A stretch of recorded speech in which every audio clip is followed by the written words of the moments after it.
Hello students, welcome to the class. चलिए आज हम डिस्कस करते हैं क्लास 7। मैंने डिस्कस किया था आपके प्रीवियस टीचर से, तो उन्होंने मुझे बताया कि आपका थंडर स्टॉर्म एंड साइक्लोन से पहले वाला पार्ट कंप्लीट हो चुका है। ठीक है, तो चलिए आज स्टार्ट करते हैं हम थंडर स्टॉर्म के बारे में। सबसे पहले thunder storm develop in the hot humid and tropical areas like India. ठीक है, जहाँ पर भी गर्म होती है, टेम्परेचर ज़्यादा होता है, ह्यूमिडिटी होती है, ट्रॉपिकल एरियाज़ होते हैं, वहाँ पर थंडर स्टॉर्म आने के बहुत ज़्यादा चांसेस होते हैं। So the rising temperature produce strong wind upward in the upward direction. तो आपका जैसे जैसे टेम्परेचर बढ़ता है वैसे वैसे क्या होता है कि आपका जो गर्म हवाएं हैं वो हमेशा ऊपर जाती हैं और ठंडी हवाएं क्या होती हैं, नीचे बैठती हैं। So these wind carry water droplets upward. ये विंड्स क्या करती हैं कि आप छोटी छोटी वाटर ड्रॉपलेट्स अपने साथ वाटर वेपर की फॉर्म में अपवर्ड डायरेक्शन में ले जाती हैं, where they freeze and fall down again.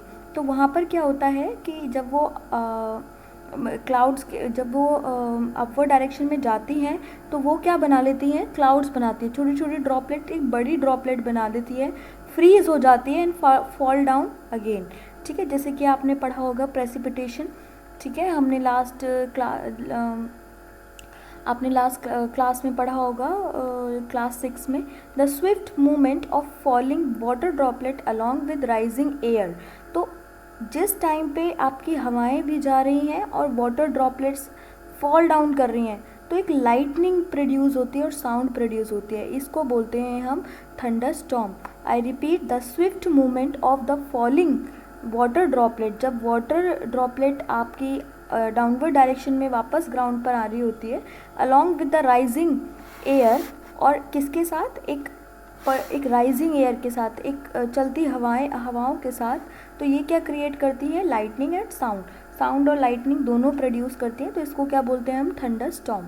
ठीक है, अब थंडर स्टॉर्म जब होता है तो हमें क्या क्या प्रिकॉशंस लेनी चाहिए।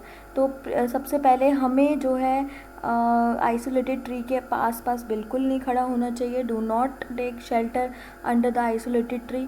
If you are in a forest then take a shelter under a small tree. ठीक है, आप छोटे ट्रीज़ के पास जाकर खड़े होंगे तो ज़्यादा बेटर होगा। Do not lie on the ground पे खड़ा नहीं होना चाहिए।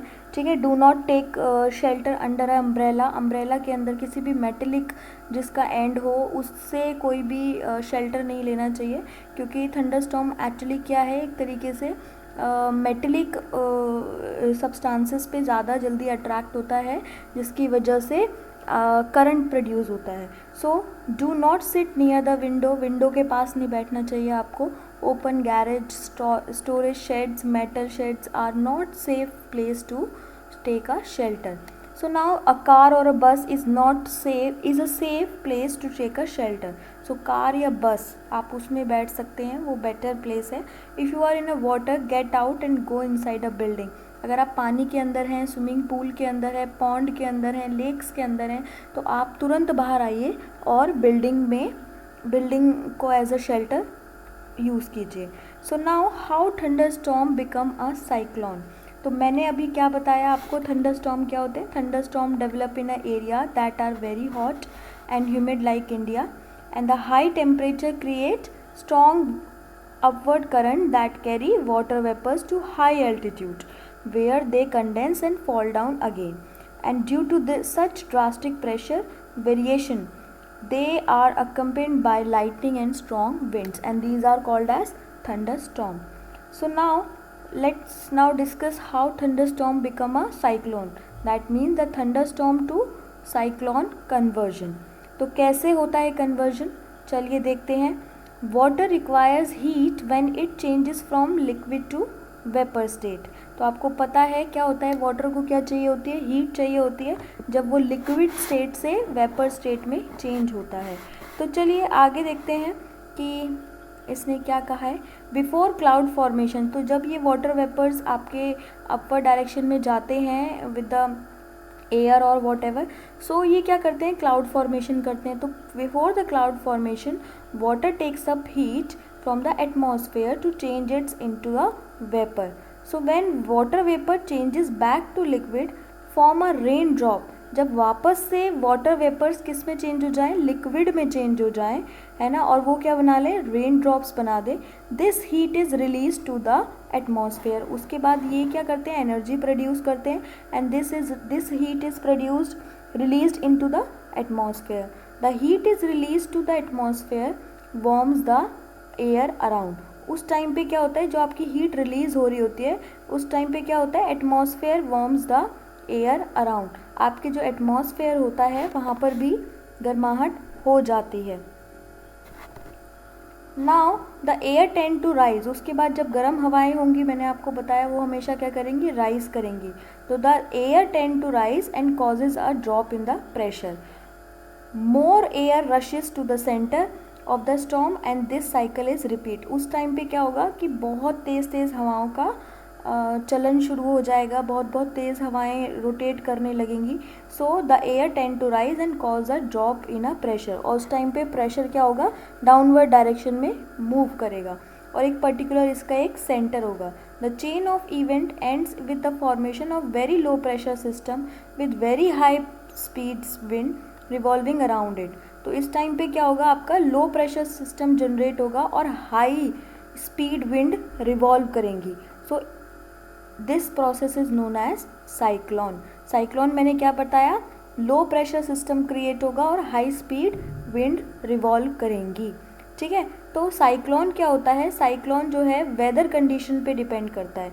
ठीक है, कौन कौन से फैक्टर हैं, विंड हो गया, स्पीड हो गया, विंड डायरेक्शन हो गया, टेम्परेचर हो गया और ह्यूमिडिटी हो गई। ये सभी कंट्रीब्यूट करते हैं आपके साइक्लोन को, ये सब हेल्प करते हैं आपको साइक्लोन बनाने में। ठीक है, तो चलिए देखते हैं अब next, destruction caused by cyclone. क्या क्या चीज़ें खराब होती हैं साइक्लोन की वजह से। ठीक है, तो मैंने आपको अभी क्या बताया, thunderstorm to cyclone conversion. I repeat in the summary, during the thunderstorm water releases heat when it changes from vapour to drain in the atmosphere. This warms the air around and create a drop in pressure, and this causes air to rush in towards the center of the storm, and this cycle causes large low pressure system accompanied by strong high speed wind, and this is basically the formation of cyclone. So what is cyclone? Cyclone is a large mass of air that rotates violently about 1015 kilometer high in the air, and the center of the cyclone is the calm area which is called as eye of the storm. Very important, eye of the storm किसको बोलेंगे, center of the cyclone which is a calm area. ठीक है, तो structure कैसी होती है, structure होती है, the centre of the cyclone is a calm area that is called as eye, and it has a diameter of 10 to 30 kilometer, and around the eye is a region of clouds of about 150 kilometer. This is also has winds with speed of up to 150 to 250 kilometer per hour. So this is a very high speed, I must say, and the speed of the wind gradually decreases as it move toward the eye. ठीक है, तो ये था आपका cyclone के बारे में, क्या क्या चीज़ें ख़राब होती है अब हम डिस्कस करेंगे। Cyclone can be destructive and strong wind pushed water towards the शोर even if the storm is 100 kilometre away. ठीक है, तो आपको क्या होगा कि स्ट्रॉन्ग विंड्स की आवाज़ें सुनाई देंगी। ठीक है, आपको पानी जो है, हवाओं के साथ पानी भी आएगा। ठीक है, अगर साइक्लोन आता है तो हवाओं के साथ पानी भी आता है बहुत सारी साइक्लोन्स में। So these are the first indication of approaching the cyclone, and the water waves produced by the wind are so powerful that a person can not overcome. इतनी पावरफुल वाटर वेव्स होती हैं कि आप normal आदमी उसको control नहीं कर सकता। So the low pressure in the I lift water surface in the centre, and the rising water में बी हाई एज, जो आपका राइजिंग वाटर होगा साइक्लोन जो अपने साथ कैरी करेगा वो 3 to 10 मीटर्स तक होगा। हाइट आप इमेजिन कर सकते हैं कितनी ऊंची हाइट तक ये साइक्लोन वाटर को ले जाता है। So it appears like a water wall moving towards the shore. As a result the sea water enter the low lying coast. हमेशा जो सी वाटर है वो कहाँ पर मूव करता है, लो लाइंग कोस्टल एरियाज़ में, जहाँ पर लाइफ होती है, जहाँ पर लोग अपने घर बनाए हुए होते हैं, ठीक है, ओशियन के पास, causing a severe loss of life and property and it reduces the fertility of soil. तो एक तो इसका नुकसान यही है कि ये ऑलरेडी जान और माल दोनों की हानि करता है। सेकंड, इसका जो नुकसान है वो क्या है, it reduces the fertility of the soil.